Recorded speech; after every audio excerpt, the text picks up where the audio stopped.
لله نحمده ونصلي على رسوله الكريم أما بعد. حدثنا سلمة بن شبيب وعبد بن حميد قال حدثنا عبد الرزاق عن معمر عن أيوب عن أبي كلابة عن ابن عباس قال قال رسول الله صلى الله عليه وسلم آتاني الليلة ربي تبارك وتعالى في أحسن صورة أحسبه قال في المنام فقال يا محمد هل تدري فيما يختصم الملأ الأعلى قال لا قلت لا قال فوضع يده بين كتفي حتى وجدت بردها بين صدي أو قال في نحري فعلمت ما في السماوات وما في الأرض قال يا محمد هل تدري فيما يقتسم الملأ الأعلى قلت نعم قال في الكفارات فالكفارات المكث في المساجد بعد الصلوات والمشي على الأقدام إلى الجماعات وإسباغ الوضوء في المكاره ومن فعل ذلك عاش بخير ومات بخير وكان من خطيئته كيوم ولدت أمه وقال يا محمد صلى الله عليه وسلم إذا صليت فقل اللهم إني أسألك فعل الخيرات وترك المنكرات وحب المساكين وإذا أردت بعبادك فتنة فاقبضني إليك غير مفتون قال والدرجات إفشاء السلام وإطعام الطعام والصلاة بالليل والناس نيام او كما قال النبی صلی اللہ علیہ وسلم. اللہ کے پیارے حبیب نبی کریم صلی اللہ علیہ وسلم کی شان مبارک میں امام ترمذی رحمہ اللہ نے سورہ صاد کی تفسیر کے اندر حدیث نمبر 32-33 نمبر حدیث ہے. امام صاحب لکھتے ہیں کہ رسول اللہ صلی اللہ علیہ وسلم کے صحابی سیدنا ابن عباس رضی اللہ عنہما حضرت عباس کے بیٹے وہ فرماتے ہیں کہ قال رسول اللہ صلی اللہ علیہ وسلم نبی کریم صلی اللہ علیہ وسلم کا ارشاد مبارک ہے. آپ صلی اللہ علیہ وسلم فرما رہے ہیں آتانی اللیلۃ ربی ایک رات میرا رب میرے پاس آیا تشریف فرما ہوئے تبارک و تعالی وہ میرا رب جو بہت برکتوں والا ہے اور اونچی بلندیوں کا مالک ہے. سب سے بلند مقام ان کا ہے اور سب سے زیادہ برکتیں اسی کے پاس ہیں. برکتوں کا منبع بلندیوں کا رب فی احسن صورہ بہترین اور خوبصورت صورت کے اندر تشریف لائے. قال احتبہ فی المنام سیدنا عباس رضی اللہ تعالیٰ عنہ کہتے ہیں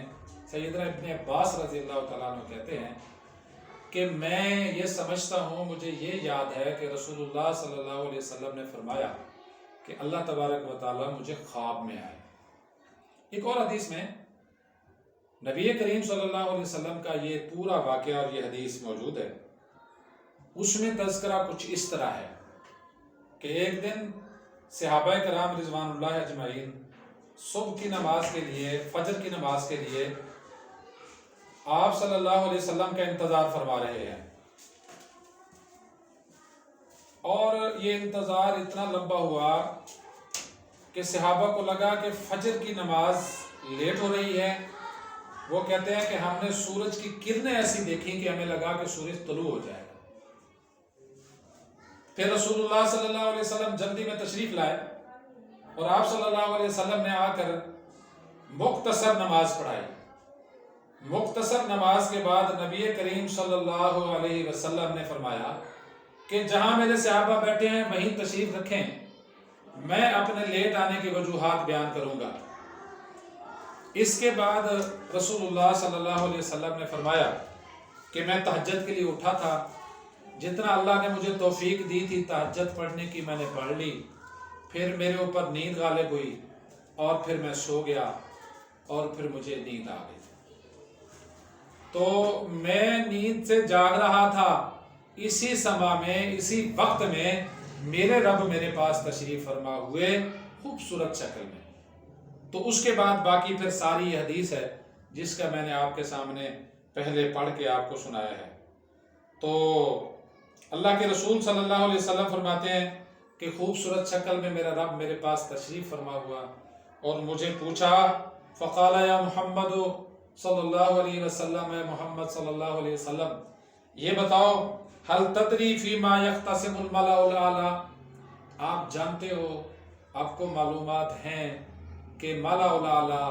فرشتوں کے سردار فرشتے کس ٹاپک پہ بحث کر رہے ہیں، کس بات پہ جھگڑ رہے ہیں، کن درجات اور کن اصول اور ضوابط پر، کن باتوں پر وہ بحث کر رہے ہیں، آپ کو علم ہے؟ قال قلت لا، تو اللہ کے رسول صلی اللہ علیہ وسلم فرماتے ہیں میں نے کہا نہیں، مجھے نہیں معلوم کہ ملأ الاعلی کس بات پہ لڑ رہے ہیں. فوضع يده بين كتفي، پھر اللہ کے رسول فرماتے ہیں کہ اللہ تبارک و تعالیٰ نے دونوں کندھوں کے درمیان میرے اوپر اپنا ہاتھ مبارک رکھا. فرمایا ووجدت بردها بين صدي او قال في نهري، تو اللہ کے رسول صلی اللہ علیہ وسلم فرماتے ہیں کہ جیسے اللہ تبارک و تعالیٰ نے میرے کاندھے مبارک پر، میرے کتف مبارک پر اپنا ہاتھ مبارک رکھا تو میں نے اس کی ٹھنڈک، اس کا سکون اپنے دل میں محسوس کیا، اپنے سینے میں محسوس کیا، مجھے بڑا سکون ملا. اور اس کے بعد فرمایا فَعَلِمْتُ مَا فِي السَّمَاوَاتِ وَمَا فِي الْأَرْضِ، پھر اس ہاتھ رکھنے کی دیر تھی، جو کچھ آسمانوں میں ہو رہا تھا سارا مجھے معلوم ہو گیا، اور جو کچھ زمینوں میں ہو رہا تھا، زمین میں ہو رہا تھا، اس کا بھی مجھے پتہ چل گیا، مجھے اس کی معلومات مل گئیں، مجھے اس کا علم حاصل ہو گیا، میں نے جان لیا، میں نے دیکھ لیا کہ کیا ہو رہا ہے. اللہ اکبر. پھر اللہ تبارک و تعالیٰ کے حبیب فرماتے ہیں قال یا محمد هل تدری فیما یختصم الملأ الاعلی، پھر اللہ نے پوچھا میرے حبیب اب بتاؤ کیا ملأ الاعلی کا پتہ چلا کہ کس بات کی بحث کر رہے ہیں؟ بڑی محبت ہے یہاں، اللہ تبارک و تعالیٰ نے محبت کی اخیر کر دی کہ خود تشریف لائے اللہ کے حبیب کے پاس،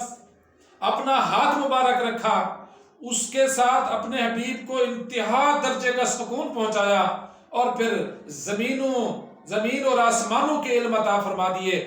اور اس کے بعد پوچھا اب بتاؤ، اب پتہ چل گیا نا.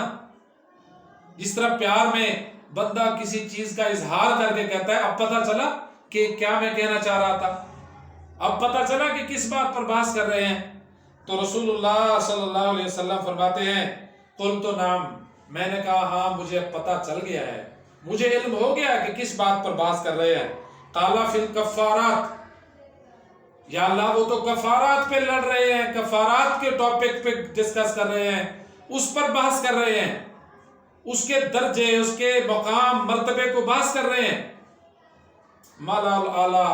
کفارات کی بات کر رہے ہیں اللہ. بل کفارات کیا تھے جن پہ وہ بات کر رہے تھے؟ فرمایا المکث فی المساجد بعد الصلوات، نمازوں کے بعد، ایک نماز کے بعد دوسری نماز کے لیے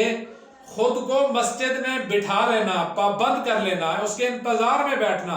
مکث ماکث اپنے آپ کو باندھنا،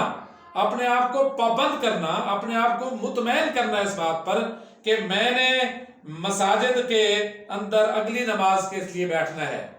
رسول اللہ صلی اللہ علیہ وسلم فرماتے ہیں جو شخص فرض نماز ادا کرے اور پھر اپنی مصلی جس جگہ پر نماز پڑھی ہے وہاں ہٹے نہ، اور نماز کے بعد اذکار کرتا رہے، پڑھتا رہے اور اگلی نماز کا انتظار کرے، تو رسول اللہ صلی اللہ علیہ وسلم فرماتے ہیں کہ اللہ کا فرشتہ اللہ مقرر کرتے ہیں جو اس کے لیے کہتا ہے اللہم اغفر لہ، اللہم اغفر لہ، اللہم اغفر لہ۔ جتنی دیر وہ بیٹھا رہتا ہے وہ بخشش کی دعائیں کرتا رہتا ہے فرشتہ۔ تو فرمایا کہ نماز کے بعد مساجد میں بیٹھنا اور انتظار کرنا اگلی نماز کا، اور فرمایا والمشی علی الاقدام الی الجماعات، نماز با جماعت کے لیے پاؤں کے بل چل کر جانا، پیدل چل کر جانا، یہ کفارات میں شامل ہے۔ یہ اللہ کے اونچے درجے کے فرشتے، فرشتوں کے سردار اس بات پر بحث کر رہے ہیں کہ اللہ تبارک و تعالیٰ پیدل چلنے پہ بڑا اجر دیتا ہے۔ اور ایک اس دوسری حدیث میں جو میں نے پہلے تھوڑی اس کی وضاحت میں کہی، وہاں جمعہ کا ذکر ہے کہ جمعہ کے دن پیدل چل کر آنا اور جمعہ ادا کرنا، اور یہاں عام جماعتوں کا ذکر ہے کہ کوئی اگر وہاں اپنے آپ کو پابند کر کے بٹھا نہیں سکتا تو پھر وہ پیدل چل کر جماعت کے لیے آئے، تو اس کے بھی بہت درجے ہیں۔ یہ مالا اللہ بات کر رہے ہیں۔ پھر فرمایا وَإِسْبَاغُ الْوُضُوءِ فِي الْمَكَارِهِ، جب آپ کو پسند نہ آئے، سردی بہت زیادہ ہو، تکلیف بہت زیادہ ہو، اچھا نہ لگے، پسند نہ آئے اچھا وضو کرنا، اس وقت خوبصورت وضو کرنا، پورا وضو کرنا، یہ بھی کفارات میں شامل ہے۔ اس پر بھی اللہ کے فرشتے بحث کر رہے تھے کہ بڑے اونچے درجے کے کام ہیں یہ۔ اس کے بعد اللہ کے رسول صلی اللہ علیہ وسلم فرماتے ہیں وَمَنْ فَعَلَ ذَلِكَ عَاشَ بِخَيْرٍ وَمَاتَ بِخَيْرٍ، جو یہ کام کرے گا، اپنے آپ کو ایک نماز کے بعد دوسری نماز تک مسجد میں پابند کر کے بٹھائے گا، یا پیدل چل کر جماعت کی طرف آئے گا، یا پھر اچھا وضو کرے گا، جو یہ کام کر رہا ہے وہ بہترین زندگی گزار رہا ہے۔ عاش بخیر،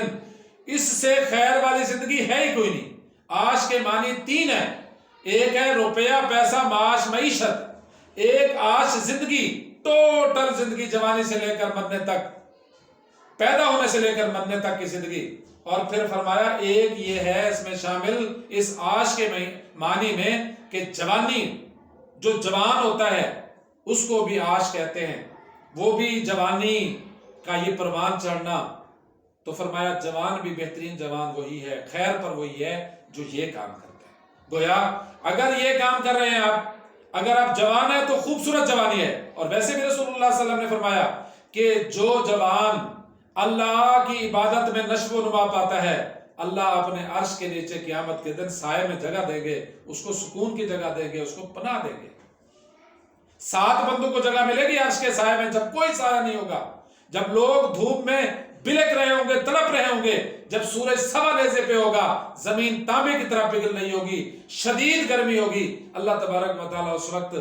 جن 7 خوش نصیبوں کو عرش کے نیچے جگہ دیں گے، وہاں فرمایا دوسرے نمبر پر وَشَابٌ نَشَأَ فِي عِبَادَةِ اللَّهِ، وہ نوجوان جو اللہ کی عبادت میں جوان ہوتے ہیں۔ تو فرمایا وَمَاتَ بِخَيْرٍ، اور اگر یہ مرے گا تو خیر پر مرے گا، جوان بھی، بوڑھا بھی، مالدار بھی، زندگی بھی بہترین ہے، خیر پر ہے، اور موت بھی خیر پر۔ اور پھر فرمایا وَمَنْ فَعَلَ ذَلِكَ عَاشَ بِخَيْرٍ وَمَاتَ بِخَيْرٍ وَكَانَ مِنْ خَطِيئَتِهِ كَيَوْمِ وَلَدْتُ أُمُّهُ، وہ اپنے گناہوں سے اس طرح پاک ہو جائے گا گویا کہ وہ اپنی ماں کے پیٹ سے آج جنا گیا ہے۔ اللہ تعالیٰ ہم سب کو ایسا خوش نصیب بنائے۔ تو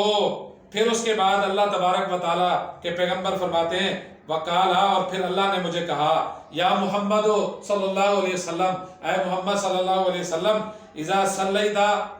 جب تم نماز ادا کر لو، پڑھ لو، فَقُلْ، پھر کہو اللہم انی اسألک فعل الخیرات، اللہ مجھے اچھے کام کرنے کی، خیر کے کام کرنے کی توفیق عطا فرما۔ میں سوال کرتا ہوں، میں سوالی ہوں تیرے دربار میں کہ مجھے اچھے کام کی توفیق عطا فرما۔ وَتَرَكَ الْمُنْكَرَاتِ، اور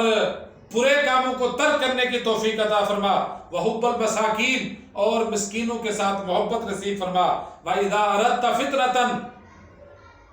وَإِذَا أَرَدْتَ بِعِبَادِكَ فِتْنَةً فَاقْبِضْنِي غَيْرَ مَفْتُونٍ، اور جب تو یہ فیصلہ کر لے کہ تو اپنی مخلوق اور اپنے بندوں کو کسی آزمائش اور امتحان میں ڈال رہا ہے تو مجھے اس آزمائش اور امتحان میں نہ ڈالنا، مجھے اپنے پاس بلا لینا اور فتنوں میں نہ ڈالنا۔ اللہ اکبر۔ وقالا، اور پھر کہا، قالا والدرجات، وہ بالا والا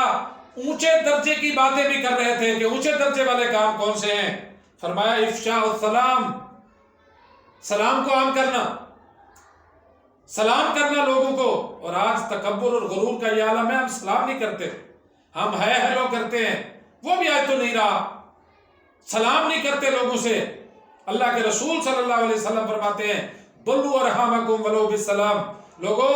اپنے رشتہ داروں کو، اپنے رشتوں کو، اپنے تعلقات کو تر و تازہ کیا کرو، پانی دیا کرو، ان کو بڑھایا کرو، ان کو نشو و نما دیا کرو، ولو بالسلام، اگرچہ سلام کہہ کے بھی کرنا پڑے۔ سلام بہت عمدہ عبادت ہے اور درجات کو بلند کرنے والی عبادت ہے۔ فرمایا وَإِطْعَامُ الطَّعَامِ، اور کھانا کھلاؤ، اور یہ تو رہا ہی نہیں آج کل کھانا کھلانا، کھانے کی دعوت دینا، یہ مسلمان کا حق ہے، اس کو قبول کرے، اس پر بڑی بات ہو سکتی ہے، لیکن آج ہمارا یہ ٹاپک نہیں ہے۔ وَالصَّلَاةُ